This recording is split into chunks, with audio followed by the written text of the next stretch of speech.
Right. I think the meeting is now streaming live on Facebook. That's always a good sign. So what I'll do, just hello everybody, just bear with us a second while I do some technical stuff here. Takes a moment, you know, because at my age, things tend to work slower. So don't say that too. I would be killed instantaneously. Let me see now. So here's my thing here. Go live. Just bear with me.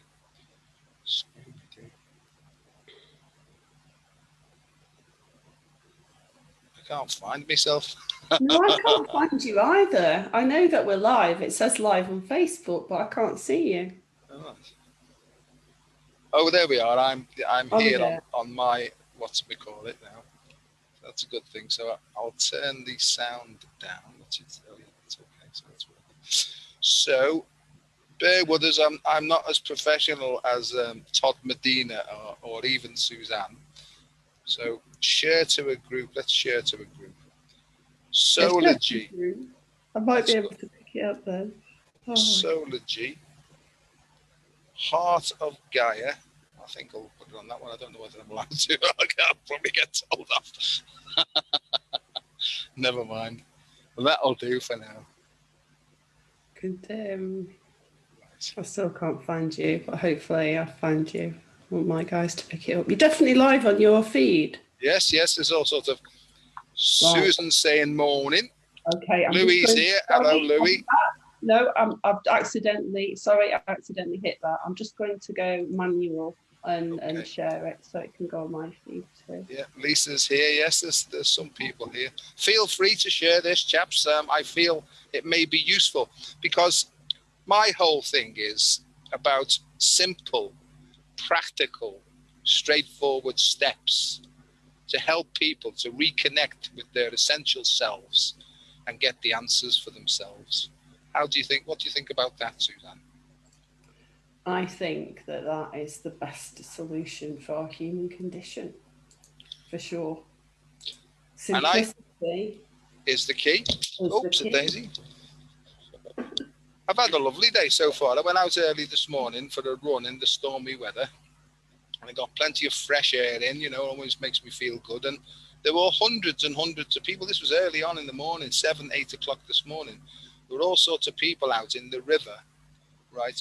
Surfboarding, sailboarding, and swimming in bloody freezing conditions. And these are the sort of things I do because it makes me feel alive, you know. And afterwards, after I get over it, you know, my heart settled down, I feel great. I feel all tingly, and I feel like it's good to be alive, you know. And when I don't move and do stuff and breathe deeply and express it, I feel crap. You know, and it's all the negativity comes in. I feel emotionally disturbed and life's crap, you know. And so it's really about, to me, finding what works for me that makes me feel joyful, that makes me feel open-hearted, and then life flows through me. Over to you. It's like a table tennis match, this. It is. I'm still trying to find you live. I still can't get it on the phone. Okay. I don't know. I want to see people's comments because I like to see comments. I completely agree, and I watched you this morning, and I literally could feel the freezing air on my face. It was lovely. I went out yesterday, and it was the same. You know, it's really, in order for us to feel alive, we have to move, we have to interact, and that everything that I've written about today is about that too. Because, you know, if we stay still for too long, everything kind of is coming to rest, including, although our blood is moving, our waters aren't moving either, and so they begin to come together. So there is reasons why we start to feel sluggish, why our biology isn't working quite as well, why our emotions and our endocrine system and our neuroconductivity isn't working quite as well as it should be. So when we go out and we have simple pleasures in life, such as walking and putting our feet on the ground or touching water or nature, that's why we feel so very, very different, because we're interacting at an electromagnetic energetic potential in a way that we can't when we're still on our own. I couldn't agree more. Couldn't have said it better myself. And what I feel is my sort of thrust for today was, or what came to me or pushed me or inspired me or whatever the hell you want to say that, what moved me today was the theme of Tesla's, if you really want to know the secrets of the universe, focus your attention on energy, frequency, and vibrations. You know, and to me, this is about, and funnily enough, The Sound of Music's on today in the UK. You know, the film The Sound of Music. Yeah, and that had a profound effect on me, you know, until I saw Julie Andrews in another film smoking and swearing, and my heart, my world fell apart. Right? You know, she became overnight the Black Narcissus instead of Maria, you know. Do you think everybody has a Sound of Music story? I'm sure they have, yeah. The hills are alive with The Sound of Music, you know. And you can move that over to America, and it has a different connotation, though, the hills there. You know, it takes me back to that film, what was it called? Deliverance. Oh, that scared the daylights out of me as well, you know. But yeah, to me, this is all about vibrational medicine. I think that's what we need at the moment. I think we can get clogged down and bogged down with wordology and semantics. But to me, it's all coming down to a feeling. You know, it's coming down to feelings. And where I'm up to, Susanne, is we're all in this, in the way I explain things or see things or feel things, we're all in this great big soup or sea of energy. You know, and depending on who we are and our personal circumstances, we will take in this energy, right? The same energy, we will take it in, but we will interpret it in different ways. And the interpretation of this will color the way that we see the world, the worldview. Call that your perception of life. And that's why I know from my studies that two people can be standing in virtually the same spot, looking at the same thing, hearing the same thing, but interpreting the situation in completely different ways. And I think that interpretation over eons of time has been basically fear-induced, right, and contracted. And if you just let me say what's coming just for the moment, and it'll pick up on what you talked about, because I've called this decoding the cosmos, right, but also the shape of water as well, because water is becoming more and more and more relevant to me in this whole thing. The interaction between photons, you know, light particles, phonons, sound particles, you know, and protons as well. And I'll try and explain where I'm up to with stuff and how I see this, because this great shift in consciousness, that's definitely happening universally and globally, because it's affecting us on the earth. This great shift of consciousness is, to me, a cleansing and releasing energy. Now, there are unscrupulous forces who would try and block this process in all sorts of ways by inducing fear as well. And I think that if we can become aware of our feelings and feel when we're contracting and understand that at some level of our being we've perceived a threat, if we can get used to that and become intimately and intricately connected with the way our body's responding, we can feel it tightening, we can take a step back, we can tune back into our heart, we can open up and allow the flow to come again, and then we can make better and more healthy choices. So I think really it's about those five senses are very important. We can find things that open us up. So we've got visual, auditory, kinesthetic, olfactory, gustatory, they're the posh words for saying it, VACOG. Sight, see, sound, touch, smell, feel, those things. If we can smell something that appeals to us and opens us up, if we can look at something that has an opening effect on us, then that will be beneficial. If we can listen to some music that has an opening effect, if we can touch something without getting locked up, that brings pleasure, right? And if we can taste something and eat something as well, if we can do that environmentally and alter those things, we've got a much, much better chance of being happy, joyful, and free. And I think that that's what your light codes do. To me, I see them. To me, what activation is something happens at the level of our unconscious that we're not aware of. that actually releases suppressed and repressed energy from eons of time, and it re-empowers us then. And I think that that's what's happening. And when we say activation codes, to me, they're releasing codes that basically allow the free flow of this suppressed energy to come to the fore and open us up so that our soul can embody us and express itself through the physical body. There you go. I don't know where that came from, but it sounds good. Over to you. Oh, Joe, I'm tearing up now. That's really profound, beautiful. I think I said on your live when you were talking with Todd on Christmas Day, I was so excited about your conversation, and it was unfolding really beautifully. I think he was talking about something Morgan was becoming more invested in understanding how the medulla oblongata fits in to everything. Why this very important part of our brain is like a gateway or a linchpin. You were talking about the long word that I find really hard to say, chromo-optogenetics, and that was linking into the VACOG to how we sense, how we sense, because it's working. Yes, it's working maybe in ways we can't understand, but there are ways that we can understand, which is quantum tunneling, where things move beyond the speed of light. So what we're at the stage at now is where we can keep things simple, and the simple things is how we express, how we are in our being, how we emanate. We're emanating all the time, aren't we? We're vibrating frequency, color, sound. We just don't know because our traditional sensory chemoreceptors and the way our brain has been working in a certain way, and it's shifting, we're evolving.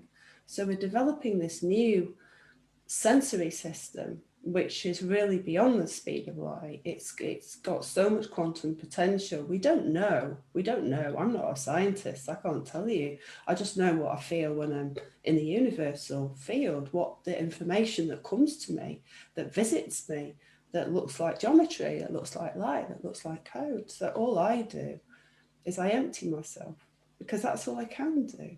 There is nothing else to do.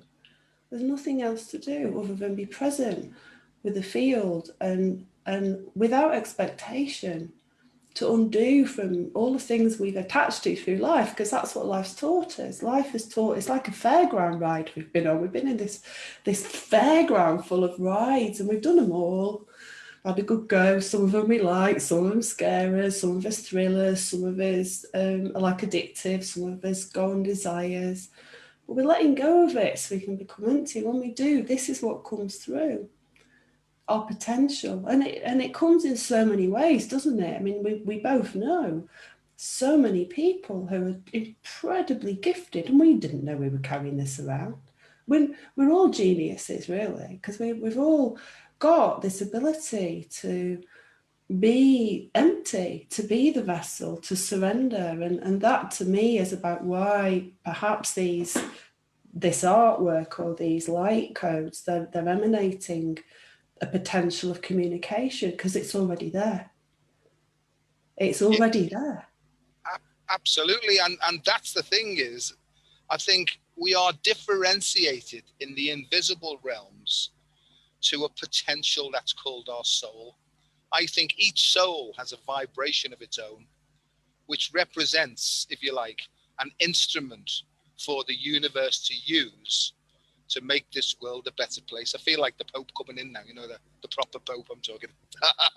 Oh God, don't start trouble, Joe. I can't help it. But what I'm trying to say is, I think that the more that we can get out of the way and allow ourselves this cathartic process that's happening to us, we're not doing this.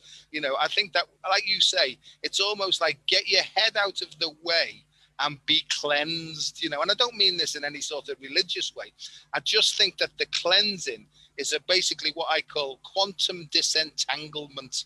And I think that there are tools that we can use. The coding, to me, again, is a releasing code. Now, I think what's happening is this cleansing energy that's flooding from the universe, from source itself, right? It's not specific. It will wash anybody, right? Anybody that gets in the way and surrenders, it will wash anybody, because it will be full of all the frequencies that need to unlock the potential of the human being. And that's what's happening. I can feel it happening. I can really, really feel hopeful for 2021. I feel really, really hopeful, right? And I think my job is, I made a promise about 30 years ago to grow in understanding and effectiveness. I made this promise with the universe, right? And to grow in understanding and effectiveness of carrying the message. And you might say, well, what's the message? The message is very simple. What you're looking for isn't out there. It's in here. It's right there under your nose. And the nose is a K. The nose I'm talking about is under your intellect, actually higher than your intellect. Get rid of what you know, let it go, because it's basically brought us to a place of destroying the planet. So let's just say that, okay, we've made a cock up, we're all sinners, and sin means, from the Greek, it simply means to miss the mark. And I think whether there's some sort of forces from the past that have misdirected us in some way, these dark angels that have misdirected the light, so we've been off course. I think they've had their day now.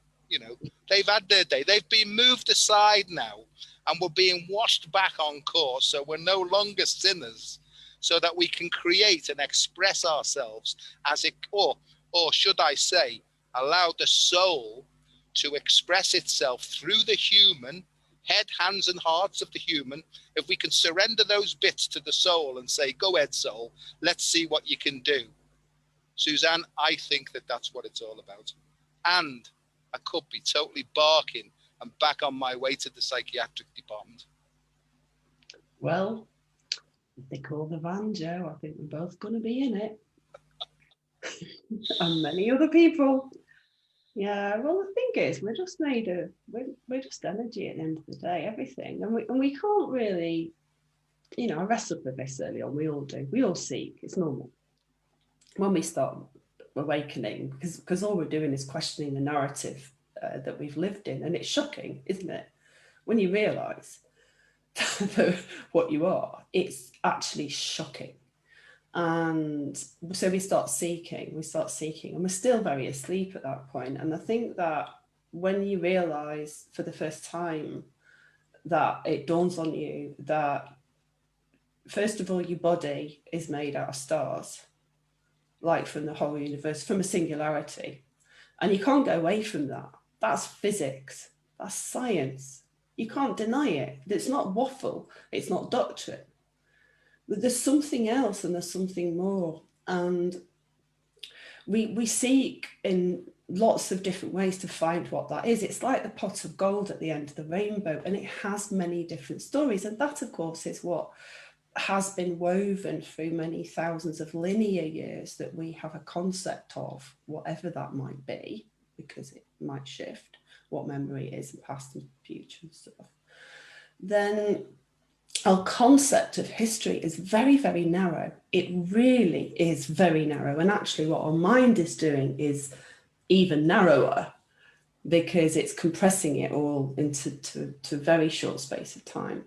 But that control, the fear of death, and is actually a fear of life, because what it's done is it's switched us down. So we've been so afraid of our mortality in the physical realm of survival, because, when we're going to get eaten by a tiger, well, that's, we don't have anything to drink, and, we die of simple cuts. That is also a struggle. So we develop these systems. We came as humans to this planet to have experiences, and we'll continue to have them whether we're alive or the physical body's dead.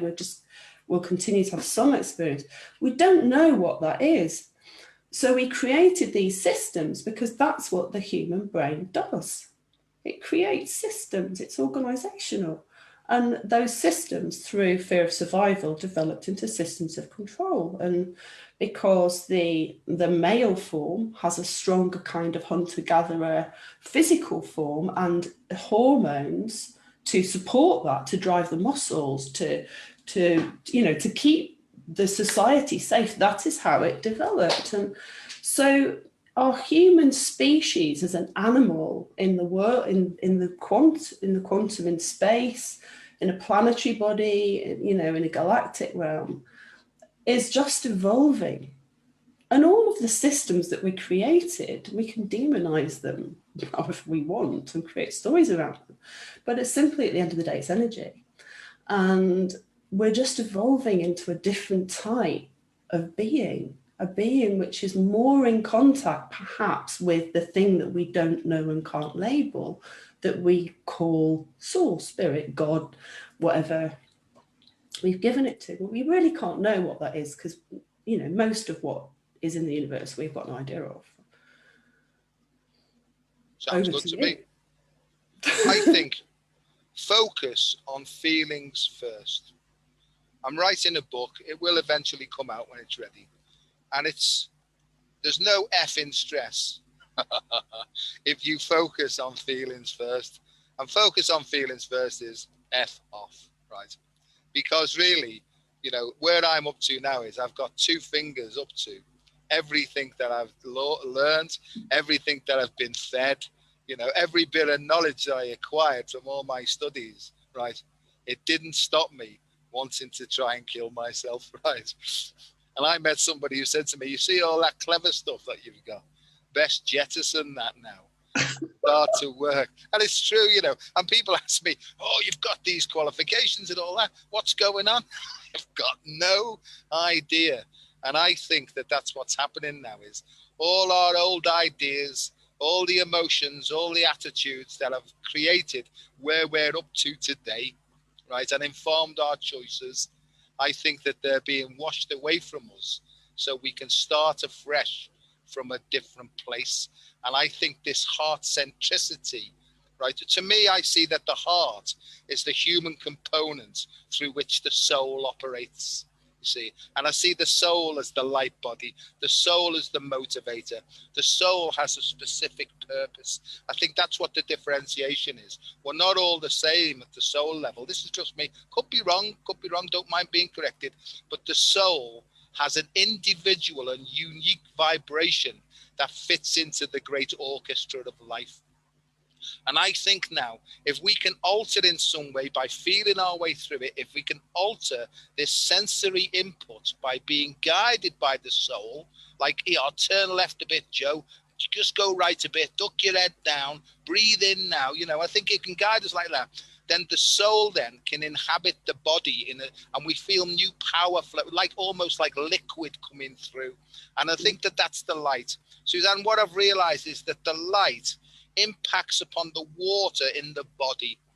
And this ain't ordinary water. This is something called structured water, this, right?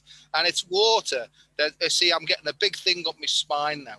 And some people think that this is like a prank, all this stuff. But there's good scientific evidence emerging now that when the light acts upon water with emotion, it can actually restructure the water, and it can allow almost like a superconductivity of the light to go through. Now, when I'm talking about light, you see, I've got a big thing really going up my spine. Must be getting this right for a change, you know. It impacts upon the photons and the phonons, because there's light and sound. That's what chromatooptogenetics is. Both the use of sound and light. It causes the protons to act in a particular way. It alters the pH of water, and it doesn't necessarily turn it alkaline. It can be acid as well, depending on the condition of the individual. But then the light comes through then and impacts at the level of DNA.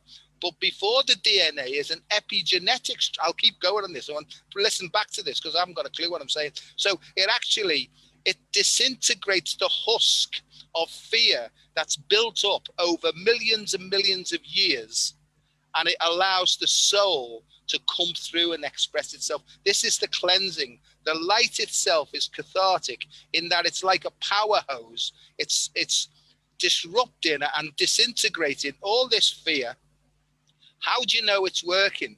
Because you fear less, you enjoy more, and you smile a lot more, not necessarily on the outside, because you can look dead miserable on the outside. Like people say to me, smile, you know, it might never happen, right? And what they don't realize is I'm really, really comfortable in myself and I feel joyful on the inside. Over to you, old chap, fill in some gaps in there. Oh, God. That's so beautiful. Whenever you stream it, it's just so much there. It's almost like I could do with like a pause to just drink it in and let it wind through. There's so much there, Joe. First of all, yes to the light. You know, we, in the same way that plants kind of photosynthesize, we are also photosynthesizing through EZ water, through structured water. And it takes on, depending on how the molecular structure is holding together, is how it's expressed. It depends on its characteristic, doesn't it? So for us, you know, we've always got our energy from food, and that, you know, that can continue. But I feel we're evolving to actually take more of our energy from light, so from the sun, just like plants, and that's through the water. That's because the water moves, doesn't it? And when it hits a certain potential, it moves into certain structures, and that creates an energy differential. It creates a differential that releases energy. So it releases energy just the same way that food would release. And so, but we're becoming more, I think, open to that as our energetic structures of belief and, you know, emotions are energy. So if we hold emotions, and I know from my own work how much we hold on to in the bones, in the water, deep in our organs, deep, so deep in the structure of our body, we hold this stuff. You know, this is what first got me into holistic therapy, was beginning to read about this stuff and wanting to go where modern medicine hadn't solved my problems. I had fatigue, I had chronic fatigue, I had allergies, I had asthma. I was depressed on drugs, on, you know, antidepressant medication for 20 years. And nothing seemed to solve the problem. I wanted to love myself. I could see the beauty of life. I was taking photographs and making creations because I love the planet, but I couldn't love myself. And I wanted to understand why that was. So I've started to look at different reasons why that might be. And that's where I went to energy, because nothing conventional had given me the solution. Not CBT, nor NLP, you know, even these things didn't collapse the structures. I had to go deeper. I had to go right into the energy. And it's been such a big journey, but in that, I know just from my own experience, as I collapsed those structures and entrainments, it released so much potential energy that the light, without me, I haven't done anything. I've just been myself. And that's what I've learned most of all in all of this. Is somebody once said, and they were very frustrated because I think they saw me, but I couldn't see myself. They said, I just want to see you.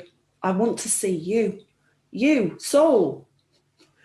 And that's it. We're releasing our soul potential back through this. So all the mechanics that me and you kind of talk about, because maybe we've got a bit more stuff that's just coming in because of what we're going to do, because that's unique to our operation.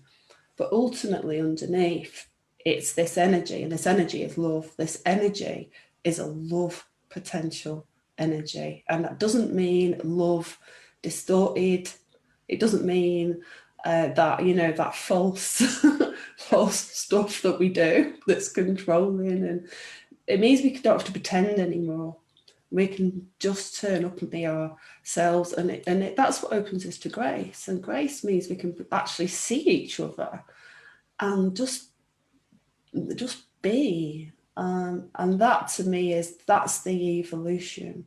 It's all the stuff we tried so hard, didn't we, like kids, to, like Sherlock Holmes, to solve this great mystery, because we've got to know the answers.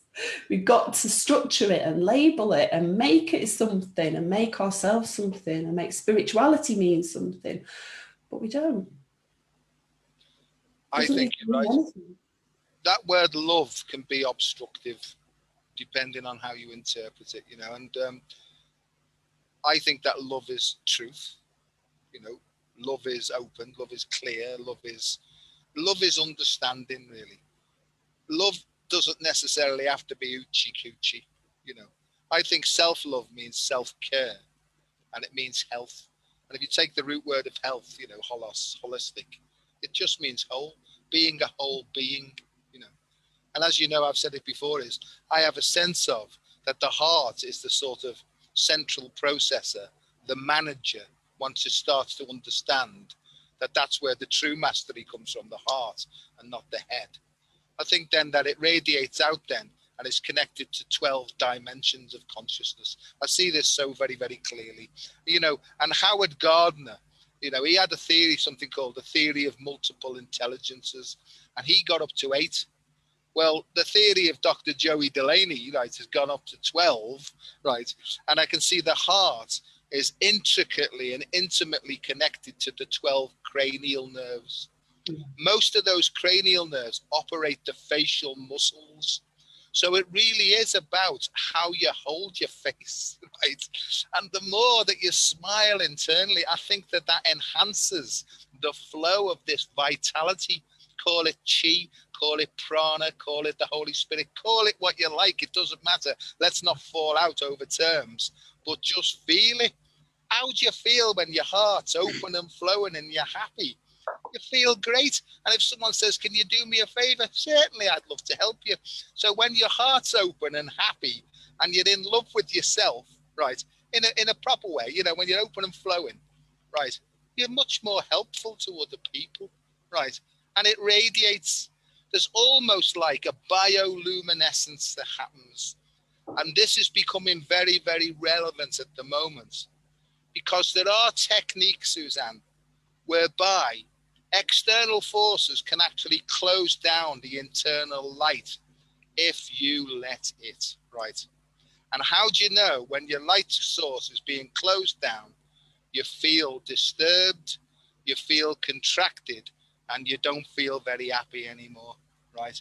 So my job, I feel, is just to help people to become more sensitive and aware of their body sensations, because we've almost like dissociated ourselves from our body sensations. The body is a perfect servant of the signals it receives. Now, this next bit I feel is important. I'm not doing teacher mode. I'm just doing what I found out about myself. I didn't want to be the person that I was. And I tried every ounce. I applied my willpower. I gritted my teeth, got temporomandibular joint dysfunction and grinding my teeth and everything. I tried my hardest to be a good, a decent and an honest person. It wasn't full of anger and resentment and judgment. I tried my best, right? And people used to say to me, why are you doing this? Why are you drinking so much? Why are you doing all this to yourself and destroying yourself? You've got such strong willpower. That was my problem. I was using my willpower to defend myself when I needed to let go of all the defenses and allow all this stuff to come up and protect me from deep below, right? I didn't know that. So most of my stuff, right, was suppressed, repressed from a long, long time. You know, that's what was guiding me. I was afraid all the time. I was afraid, you know, but not only was I afraid, but I was also willful. So two things that were keeping me blocked: fear on the one hand and intellectual pride, because Susanne, I thought I knew everything, and I knew next to nothing. I stopped myself there in case there's any proper people listening. Over to you, my love. I can't stop crying. I'm not crying because I'm sad, just in case you don't know me. And that's all right. And when there's a lot of divine energy moving in the space, obviously between myself and Joe, and you know, we're communicating different levels. I get a lot of tears when it's very, very pure state field. I just can't. It just comes through my eyes, and I just cry tears. So just so you know, like I'm not sad. The cranial nerves are really like a key like a key property of our heart gate, our stargate. No matter how we want to frame it, in some ways it's a communication, isn't it, with soul, whatever we paint it. And to me, that what you say about the dimensions really fits. Everything's in like the 12s. I mean, there's obviously, we've got the core is the 13, it comes to center, and that's the 13, but the 12 cranial nerves are so important. And something that struck me, I mean, we've got shared feeling on this. But as you were speaking, I just had this kind of aha, and it's not really an aha, but it's common sense that I was a reflexologist for well over a decade, a clinical reflexologist. And because of, like you, I took pride in my science, I took pride in my education, applied everything into knowledge, as well as what I was doing. I took health very seriously in physiology, that I didn't just study on the feet. So reflexology is where you feel that the body is reflected in the foot. Well, quickly I discovered it was also reflected in the ear and the hands and the face. So I started to, the way that I learned all of this, of course, was through clients, through working with real people who, again, had lots of issues. So I wasn't healing per se then, I was working clinically, but seeing very effective results from working and touching seemingly different parts of the body, and seeing a massive impact on people's emotional state, on their ability to cope with life, their resilience, their nervous system, and ultimately their health. So this to me is, there's so many connections, and I think what modern life has done has really separated us out. It's like taken this whole being, you said holistic, whole being, like I like this word cosmo ecosystem. To me, that's what the Arcturians gave really early on. It says you're in this cosmo ecosystem, Susanne. I didn't call me Susanne, coming by my soul name, but and they say they show me these different things. Liquidine was another word that was used, the liquid state of water, the liquid crystal, because we're more water than we are anything else. So these were concepts that were new to me, and I had to learn, not by, yes, going to have experiences, whatever we want to call those experiences, but ultimately through living, through practical, everyday being, and seeing the results in my own body, in my own emotions, in how I've turned around from living in a fearful model, just like you, in a model of blame, a model of the past, present, where everything that was informing my reality perception was actually coming from the entrainments and constructions of energy. So I'd have basically had false eyes, false feelings, false perceptions. I couldn't see anyone, because if I saw a man, basically, I just saw a perpetrator. Yeah. If I saw a woman, I'd just see someone who was going to give me love and then fuck me, to hurt me, because that was the world. I was in a survivor mentality. So I had to do everything myself, accumulate, educate. My work ethic is incredibly, strong, because I was in that mentality. So this is what's deconstructed. So when we say quantum disentanglement, that's exactly what we're doing. We're deconstructing ourselves. We literally have to break ourselves, because what generally we are, up until the point where we begin the process of reclaiming our body, like a spirit, everything about ourselves that's been separated off in education and medicine and every psychology, even everything separate, we're bringing it back together into one body, back into our bodies. And it can only really be done through love, through feeling, through gentleness, now I might cry, through nature, through the elements. And it is really fundamentally a new way of being. It's a new relationship with ourselves, our bodies, each other, and the world.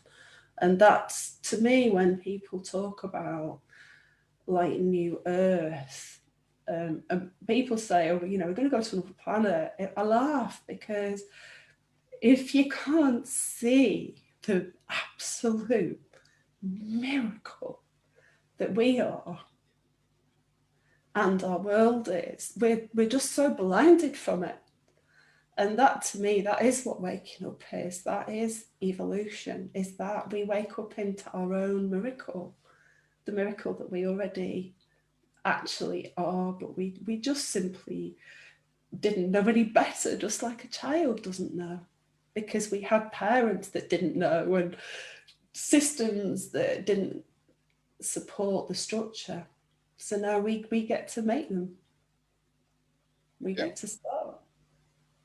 And I think there are simple, practical steps we can take based upon my experience to facilitate this opening and enhancement of self-awareness, you know, because I know now that the advice and the information that I'm looking for that will help me to take actions to free myself are not out there. They're not out there. Because I don't read books anymore. People suggest to me, have you read this book? Have you seen this video and all that sort of thing? I get a feeling to maybe open a book somewhere, and then a line will jump out as confirmation of what I'm getting from inside first and foremost. And what I've begun to see is, we talked about the medulla oblongata before. That to me is the start of the human journey. It's the brainstem, and it's only a one-track way, you know. It's not until we get to the hemispheric bifurcation, if you like, that we begin to understand that there's more than us going on, you know. And I think that there are people who are trapped in reptilian brain, who are basically mostly politicians, right, who are egocentric, self-contracted narcissists, you know. And I honestly don't feel that they know any better, you know. But that's not the point. Is we don't have to take any shit that they're giving out, right? But they can't see. It's pointless arguing with them, because they will not be able to see what's being said, you see. So how do we go about this? We keep our focus on ourselves, on our feelings, you know. I mean, people ask me, oh, what do you think about this? Do you think, what about 5, this, that, and the other? What about the back? What about? I've got no idea. I'm not even going to get into the controversy of it, because controversy means, doesn't it? It means opposite voice, you know. It's two schools of thought. Well, I've got that in my own head. I don't want to be allowing more stuff in, you know, to upset the apple cart. So what I do is I go to my heart and I say to my heart, please show me. And Susanne, what I've learned is that breathing as well at a specific-ish frequency, around 6 breaths per minute, 6 breaths per minute, nice and slow, all the way in. Stop. All the way out. Stop. What that does is, there's one special cranial nerve in my mind. It's called cranial nerve 10. It's called the vagus nerve. And the vagus nerve, vagus means the wanderer or the nomad. And that's because it affects many, many different organs of the body. It's the sacred feminine. It's the sacred feminine who's coming back to restore balance. She's not coming in to smack hell out of the patriarchal sympathetic nervous system. You know, I think a lot of people have got this mixed up. When I say feminine, I don't mean female, because I know lots of males. In fact, I'm one myself. I'm more feminine than masculine in a male body. You know, I am. I'm supremely sensitive. You know, and I wash the dishes and hoover up. Oh, don't say that.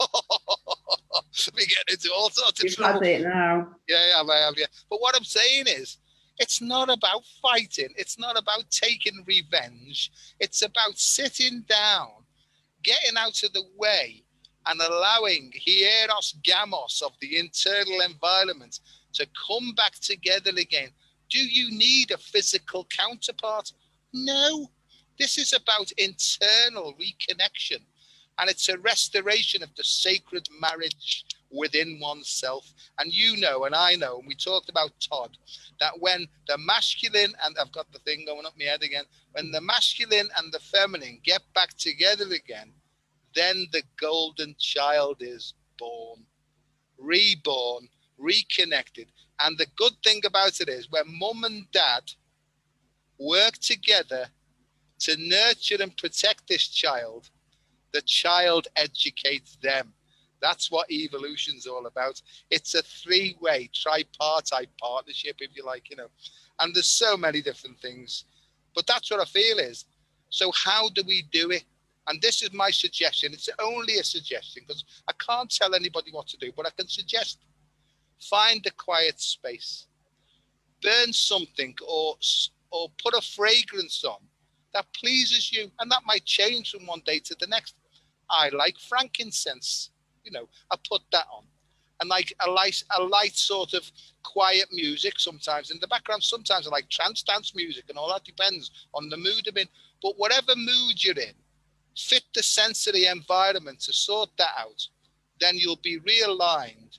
And the more you sit or work or even move slowly with it, like with Tai Chi, the information that you need will come up through that open channel and then act upon the information received. And I swear to you that if it's emerging from your heart of hearts, which is your soul, and you take action on it, I swear to you, that's the fast track to ascension. But here's another thing I've learned is there's nowhere to go. Yeah, there's no escape. I say there's no escape. Yeah. That's it. There's no escape, there's no destination, there's no now, you know, because in spirit there's no time and there's no place. There's no time, there's no place, there's just perfect non-dual awareness of this is the way that it is. So isness, as they say, is the business. Over to you. I think you're talking about meditation, Joe. I am. So it's modern meditation, isn't it? And this is everything, all the stuff we do in like all the groups that, you know, it's all everything I do, just it's nothing I've been taught. It's just organically developed through experience and the breathing. The diamond light breath for me is that it's breathing with a feeling of that connection of heart with the earth as part of our parental body and the cosmos as the divine body, and to connect all of that together and breathe and then surrender. And what happens is, of course, as we both know, sometimes your body starts to move. And it might self-correct quite a lot of physical issues if you let it move all on its own without saying it needs to move in a certain way that you've been taught. Your body might start to make noises, tones, sounds. It might be that you hear them inside because your actual vocal cords are moving and vibrating in a very small, imperceptible way. They're creating inner tones and inner vibrations. You might start to make noises and sounds and speak light language or strange things that you might not have heard before through your voice. And it's coming out because that's actually the universe kind of just healing you. You might have visions, you know. I try and help people to realize that when they've got a headache, I said the other day on a live, if you had a headache and a silly looking frog turns up with a red liquid and says, I'm going to pour this in your head, if you're breathing through your heart, you'd be doing well to accept it, because that's what your creation has created for you to self heal. And that's because we're going into the 0 point. We're going into that. The potential of the whole universe creates through us. So that's where we start. It's like, oh, you're a healer. Oh, you're a magician. Oh, you know, you're enlightened. It's like, no, you're just soul. You're just what you already always and always will be, but just expressed through a body. So that I call this the human potential. And that's just all we're doing, is we're going in that space. And it's beautiful because you can listen, you can listen to dance music. It's all the spiritual bullshit goes out the window, because you're inspired by, yes, a smell or a picture or a sound or a song, you know. And I remember Martin McNichol, he challenged me first year that I worked with him, we were doing, I can't remember what you call it, dance party.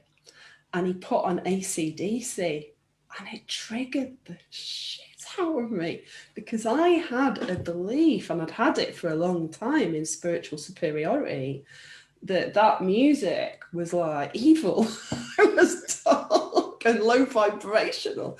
And what I found is, once I got through my own constructions, that it was actually very, very catalyzing, and it allowed me to release a lot of energy, a lot of stuff that was frustration. And so it's not just sometimes just being in peace, it's actually using our kinetic energy with our breath. And anything that we're drawn to, like you said, stuff just jumps off a shelf, doesn't it? Like you just think, oh, right, I wouldn't have normally chose that, but I'm going to listen to whatever it is. Or, oh, a book comes off and a word lights up. That's kind of how we just are, though, isn't it?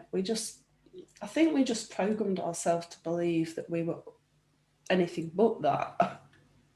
We are the parents. The other night when we had, we did a group thing on the solstice, like a meditation.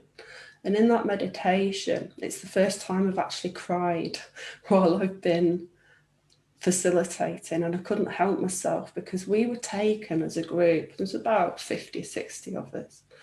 We were taken as a group into a space, and there was a circle of beings, and in the center it was a crystal, and on the center of the crystal was the planet Earth, and the beings were children, and they were golden children, and they held their hands together, and we cry again, and they opened their hearts, and they just kind of released this energy potential, and that I saw was birthing universes. And it was actually the universes inside of us. It was our universes, our potential, our hemisgamos, our marriage, our sacred dance. And it absolutely took my breath away. The feeling of that as a potential for humanity. It's just time stops in those moments. Everything stops, and there's nothing that you can do. You have to you just surrender. There's nothing. You can't be anything. There's nowhere else to go. It's a lovely feeling. You know, the chalice well at Glastonbury is very powerful. And we were in Glastonbury, my wife and myself, on last Monday for the solstice with Amanda. And we walked up the hill with the lights and all that sort of thing, you know, and stood round it, right? And I don't understand what's going on in my head, but I feel it in my heart and in my soul, you know what I mean? And I could feel all this dynamic stuff happening. And I don't say anymore, what's this all about? Because I'm not bothered, because I find out anyway. But since I've come back from there's been loads and loads and loads and loads of different shifts, and it's really coming up powerfully in me now, you know. And that thing you said about the AC/DC thing, see, I always thought that the voice of spirit would come through and, hello, darling, sit down and have a cup of char and don't worry about anything. But for me, it comes through like this.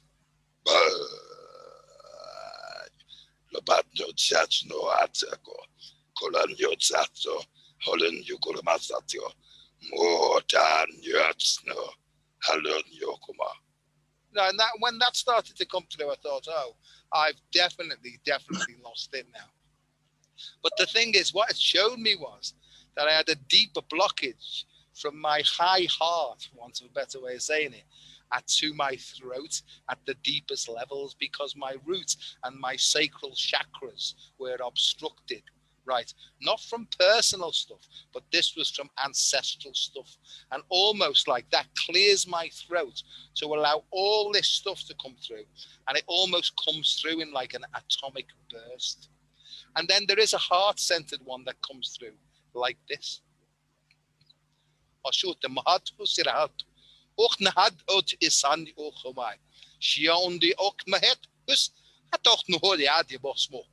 Ut at et maheid, ias ut echt nia bedacht na hatse.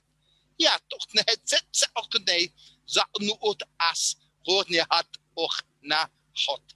Ziat us mahat, she bap nog. There we are.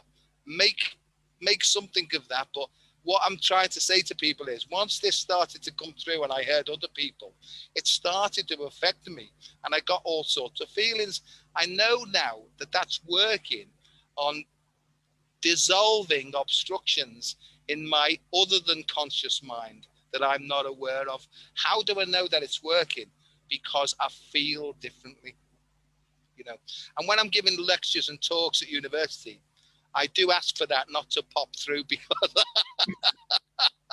because I don't think they're quite ready for that yet. But there's another register that happens at a high level as well. And Susanne, what I'm seeing is the 12 dimensions are 12 octaves of what it is to be fully human, you know. And there's the high end of the scale and the low end of the scale. And most of this stuff is going on imperceptibly and below, outside of both our visual awareness and our auditory awareness. So this is infrasonics and ultrasonics and infrared and ultraviolet, and it's all the way right across. There's so much happening in the invisible realms that are impacted upon us. If we can just get to understand that, let go, surrender, don't try and work it out, just try and go with it. Keep your heart open. If you feel like crying, cry. If you feel like singing, sing. Anger is just blocked love. So open your heart even more and allow it to come up, come through the heart, be transformed into the energy that will drive you on towards your fullest potential. Over to you. You said it all. It's beautiful. I was seeing, like, when you said, like, I don't think the light language should pop through when I'm like lecturing. I'm thinking that, well, I could see myself lecturing the light language. Oh, it's definitely coming. I could actually see myself, like, doing that, because that's, to me, that is like, I mean, I have whole conversations. We just like sit there like, and the feeling when you're just having this, you're not trying to make it. I mean, one of the mistakes, of course, it's not really a mistake, but it's a natural human thing, is that we want to label even that and make it a play to mean something. But like we both know, it's working outside of the normal perceptual range, normal sensory range. So with this new system, the new system is the marriage. It's the eye that everyone talks about. You know, the all-seeing eye is actually the all-feeling eye, because it's a felt sense. It's not new. It's like it's innate. I have to find words right here. I get pulled up. It's an innate, that whole sense. The whole sense is all senses. I hear sound well outside of auditory range, and I feel it in my skin. I can feel it. I can feel the construction of it. I can sometimes even visualize the geometry of it. So where does that come from? Exactly. Where does that come from? I haven't got a clue. I have no clue why I could literally write a conversation that we were going to have this morning, a few hours before we have it.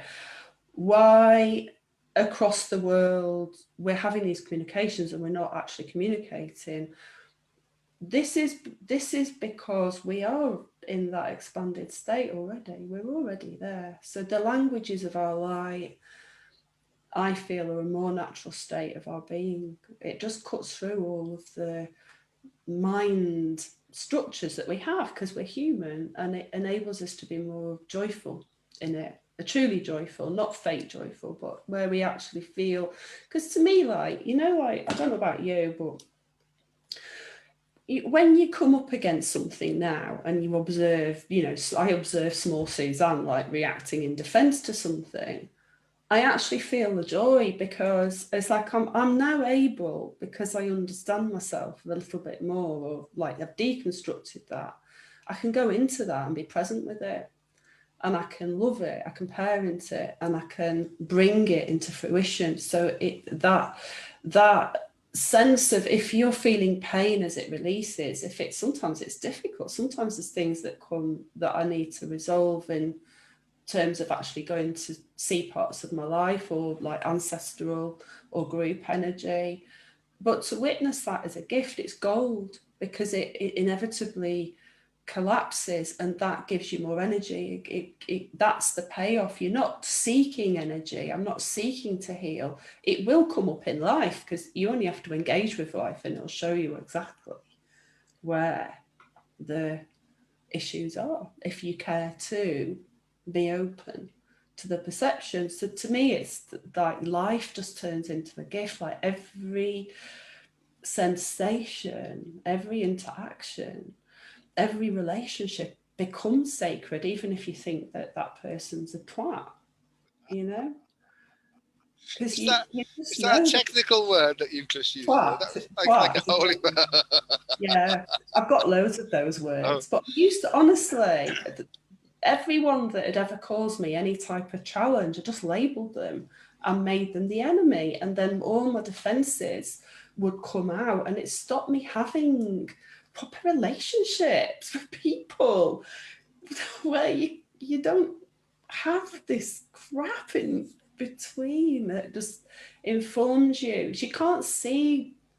It's the blindness. It's just this blindness that we have. And I get emotional because I'm so grateful that this has dissolved over the last couple of years, because it's profoundly changing everything in my life, every aspect of my life, even my kids, you know, everything is changing, and it's a gift that we give ourselves. It doesn't come from you or anyone else particularly, although we are reflections of each other. It's work that you do on the inside of your own self, and that is that we are the parent.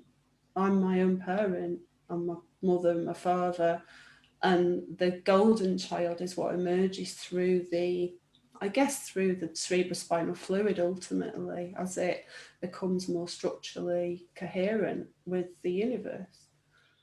well, we'll have to leave that for another time, I think, because we were going to talk about chrism, wasn't we? We were going to talk about charismatic and charismatic, because that's an energy as well. Charisma is basically linked to this bioluminescence and electromagnetic flow, but I see from a quantum point of view, we go from electromagnetic to magnetoelectric, so that's a turnaround. But after that magnetism are the different dimensions then, and energies, the quantum energies. I mean, when you think of a proton's like 2 up quarks and 1 down quark. I thought I'll just leave you that. So it's from quirks to quarks, right? I love words. They just come in and I think, well, what are you trying to show me? But this is about re-scripting. No, it isn't. It's about erasing. This is about erasing and starting to write with a clean piece of paper with no idea other than a feeling of love that coming through us. One thing I've learned is pain is because we're keeping hold of stuff that wants to be released. So in the release, the pain goes away. It's hanging on that causes the pain.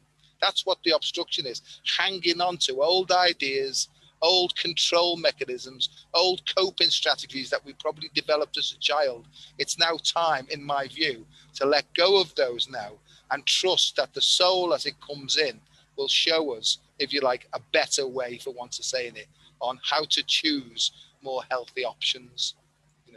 And I think that that's what it's all about. I'm going now to have me tea. What was that? I know. Sorry, Joe. We have gone over. Just to finish with it, I think that one of the things that stops people changing the most is that actually the fear of what happens if I'm not in pain? What happens if I don't have that problem? What happens if I don't have that addiction? Or what happens if that relationships are going to change? And they fear the impact that might have in their lives, of the change of the decisions. This takes courage. It takes courage. And we're all, you often can feel like you're the only one in your family, but you're not the only one, because this is where we take it from the inside out and we form communities. Although the experience is individual, the inner plane, that this is where the support is now, is that we do this together by voicing our truths, by voicing this out, and taking away the judgment, let's just say, or the constructs that we've had about what it means to evolve. You're not evil because you're having a dark night of the soul. You are so loved, and you are so very courageous and beautiful for having the courage to step up and do this work. See, to me, that is the difference. That's the change. And I think that if you're afraid, this is what I've found anyway.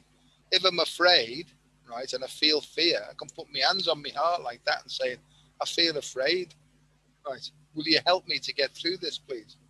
And then I have to let go then. And it's almost as if you can feel, like we said, you get moved, right, where the fear side wants to turn right, but some gentle energy comes in to guide you around to turn left and face what's coming up.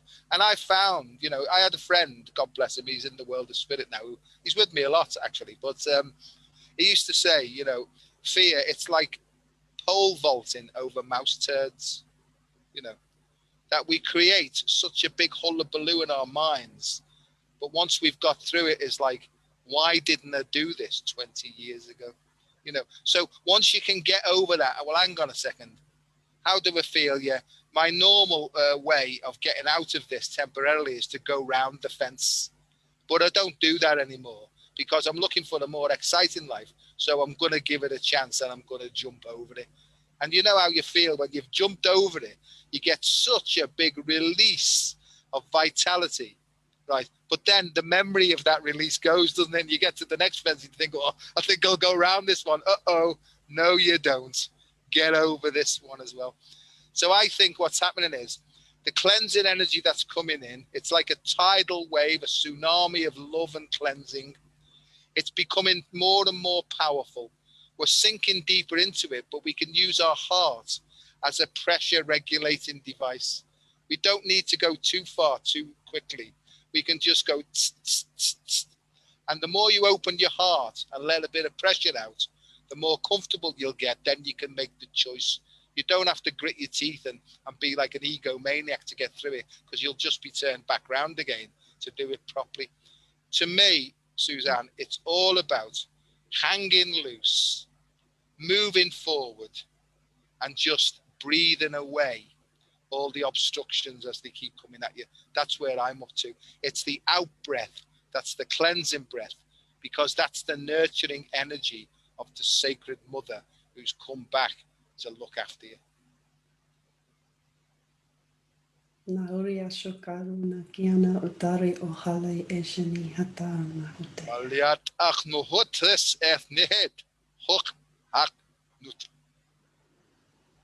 Goodbye. God bless. May the force remain with you forever and ever.